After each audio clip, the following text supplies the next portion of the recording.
Hey, what's up guys? Alex here. It feels like spring here in North York, Toronto, and continuing our series of exploring most of our appealing subway light rail stations in the city. Today, we will be visiting York Mill Station, which is of course on Line 1 Yonge-University. It's also a major transit hub because there's a GO bus terminal here as well.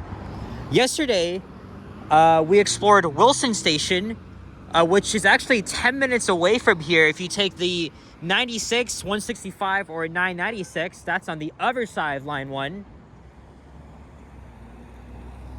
And this is also another huge complex, even though it's really deep. You only have the subway platforms, an underground bus terminal, and the GO bus terminal.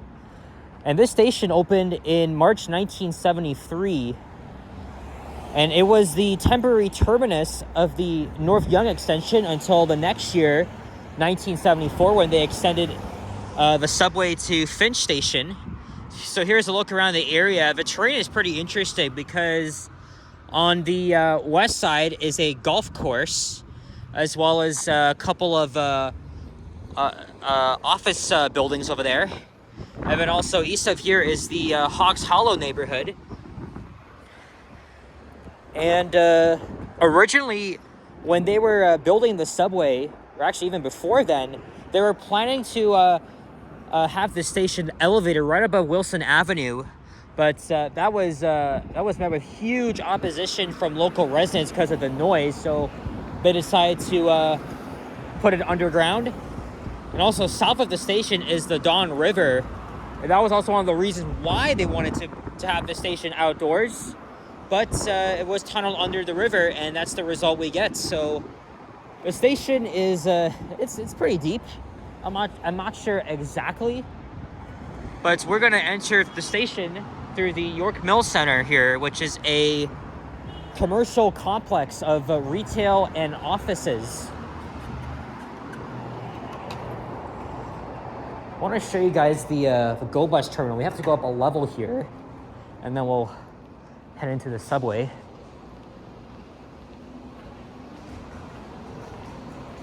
So there's the entrance.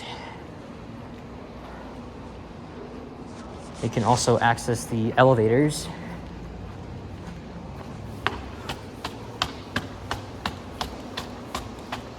So when the station opened, the bus terminal was outdoors. It was on this corner. And then with the development of York Mill Center between 1985 and 1992, the bus terminal was again rebuilt, and now it's fully underground. And also gray coach buses used to stop here. Right, here's the GO bus. Well, at least the terminal.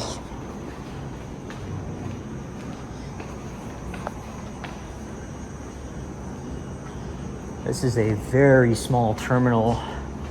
There's not even a freaking ticket booth here. But from here, you can catch buses to Oshawa, Scarborough Center, Yorkdale, where else? Square One. Actually, does it even go to Square One? Here's a map. No, I don't think it does. I think that would be, I'm thinking of the 94, which stops at Yonge and Shepherd. But also, I think the 33 bus goes all the way to Brampton, and then eventually University of Guelph. So it gets you to different places in the suburbs.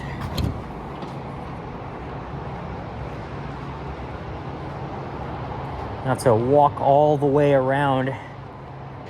I know to catch the 92 buses to Oshawa. But here on this platform, you see, catch the 36B to Bramalea Terminal.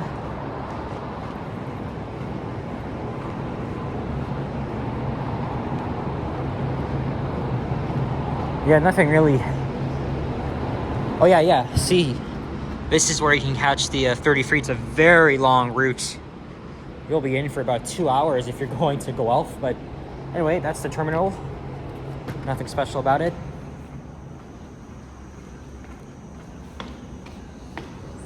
The architecture is very 1980s. All right, now let's head into the subway station.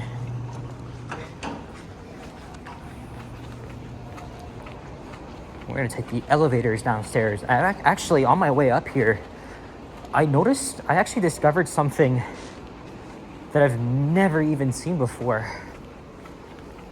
So we're gonna check that out once we get downstairs. You guys can hear the subway trains. It's literally beneath the complex here.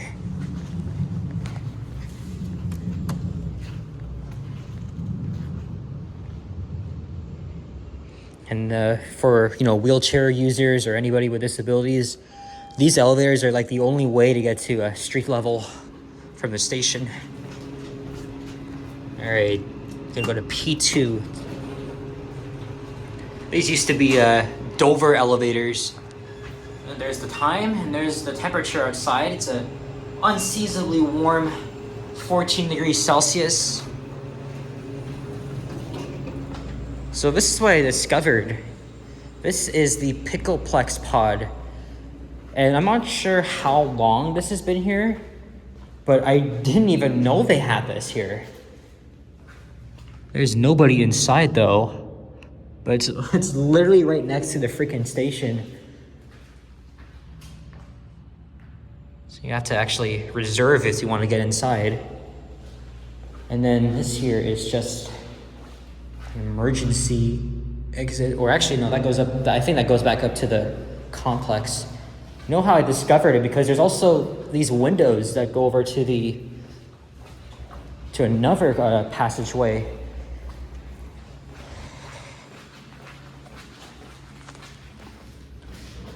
I'll show you what I mean, but I never even knew about this.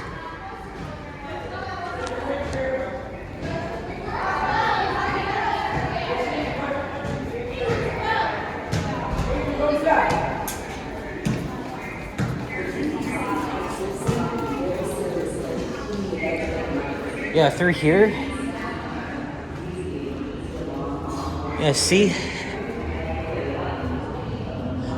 I wonder what used to be here, because I never knew there was this whole freaking space here right next to the concourse. It's actually astonishing. But if we go over here, there used to be an exit to the northwest corner of Yonge and Wilson.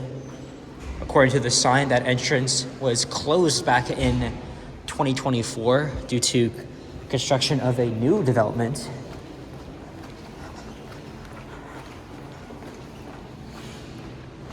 But you'll have to walk a long way to get to the Yonge Corporate Center. It's a really long tunnel. Yeah, see? Until April 15th, e-bikes and e-scooters are not permitted on the TTC. Please do not bring an e-bike or e-scooter. All right. And now we are going to tap in to the subway station. Visit ttc.ca. So let's check out the TTC bus terminal.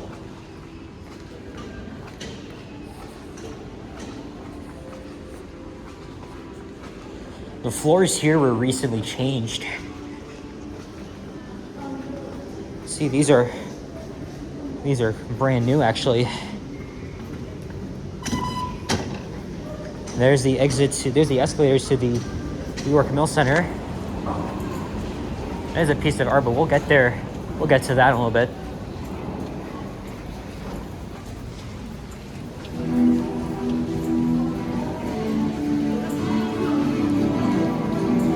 It's already rush hour here.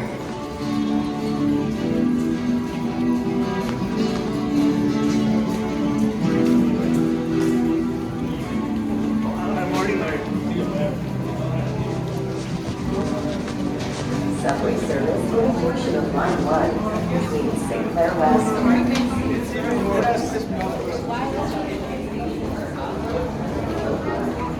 And the station was made accessible with elevators in 2007. There's one right here.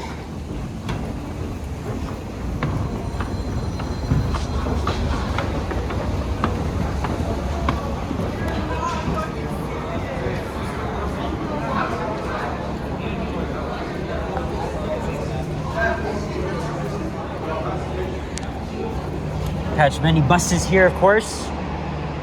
There's the 95 York Mills, 96 Wilson, 78 St. Andrews, 115 Silver Hills, 122 Graydon Hall, and the 2 express buses, the 995 York Mills Express and the 996 Wilson Express. I took the 996 to get here from Scarborough Center Station. It's a very long route, but most of these buses serve huge swaths of North York, Etobicoke, and Scarborough.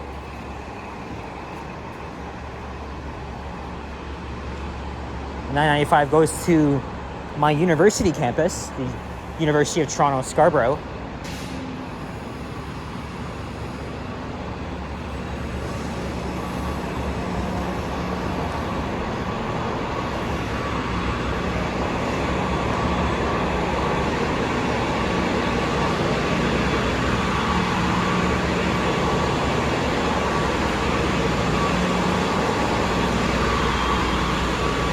There's a Gateway newsstand. See, I pointed out in the video at Wilson Station that they're not really that common anymore, just like they were before COVID.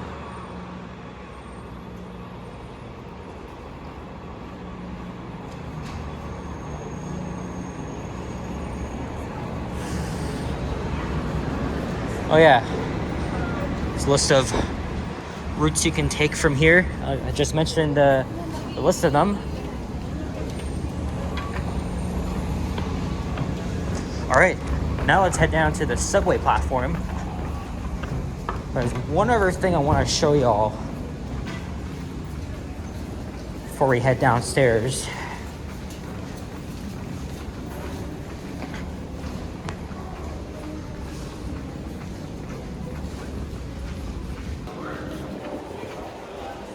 So over here is a piece of art to commemorate the Hogs Hollow disaster. Pause here if you want to read the plaque. I'm not sure what language that is. This looks like Italian. Anyway, yes, this actually commemorates the disaster that happened literally before construction began on the subway. This often involved labor work, as you can see here. All right, let's go downstairs.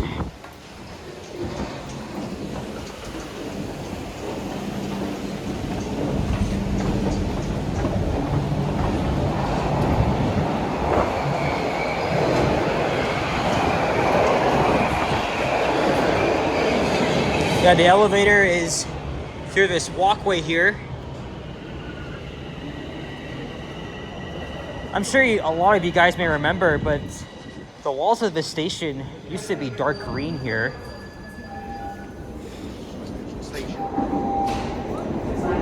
And then, of course, like many of the stations on this part of Line 1, the tiles began to show their age.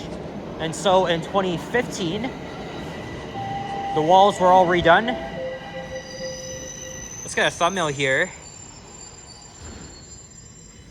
And they have a very light green wall with a dark green accent, which is okay. But I really do miss the original 1970s tiles. Yeah, see here? It still fits the station well. But I honestly think the vintage dark green tiles was what made the station very unique, even though it was a little bit similar to Lawrence Station and Shepherd stations. Oh, and Finch before it was also had its walls redone.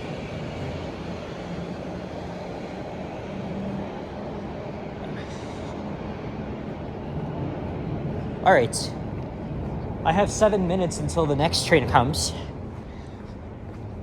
So as we go to the southern end of the platforms, we're going to show you the longest escalators in the subway system. Like I said, this station is pretty deep. I just don't know exactly. But of course, I'll definitely have to explore York-University, Highway 407 stations, which are the deepest at least on lines 1, but Avenue Station, which is a light rail station, I already checked that out, is the deepest in the city altogether. So this is the exit to Old York Mills Road. Look how freaking long those escalators are.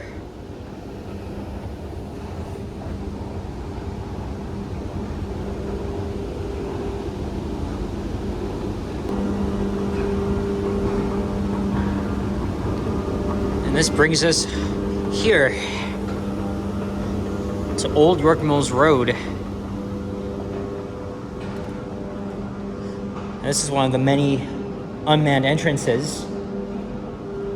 Of course, these entrances used to have old school turnstiles that could only be accessed through metro passes and tokens. I'm not sure what park this is, but again, this station is kind of surrounded by nature. And again, the Don River is just south of here, and so they have to tunnel the subway right under, like literally underneath the river. But there's the residential Hogs Hollow neighborhood.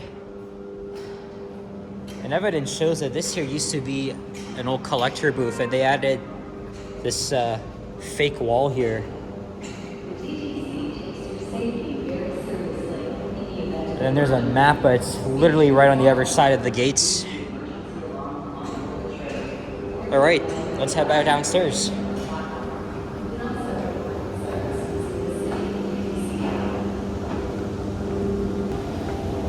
Yeah, this is the longest escalator in the subway system from what I know.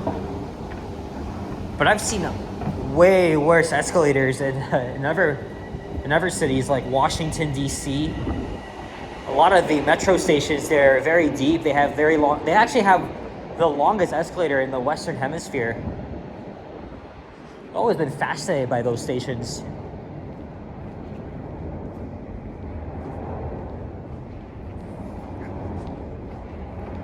Actually, the deepest rail station in Canada is actually in Montreal. It's at the Edouard Montpetit station. That's part of the REM Light Metro network. And it involves taking high-speed elevators all the way down. But they couldn't do that for Avenue Station anyway, even though it's like 9 stories. All right, we've explored the entire station. My train's here. So I'm gonna hop on the southbound train and take it to Eglinton, and then I'll transfer to line 5 and head home. Guys, thank you very much for watching.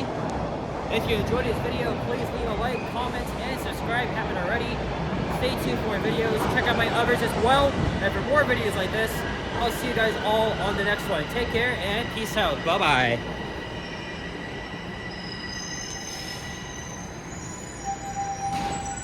Line 1, door change. Line 1, door wrong.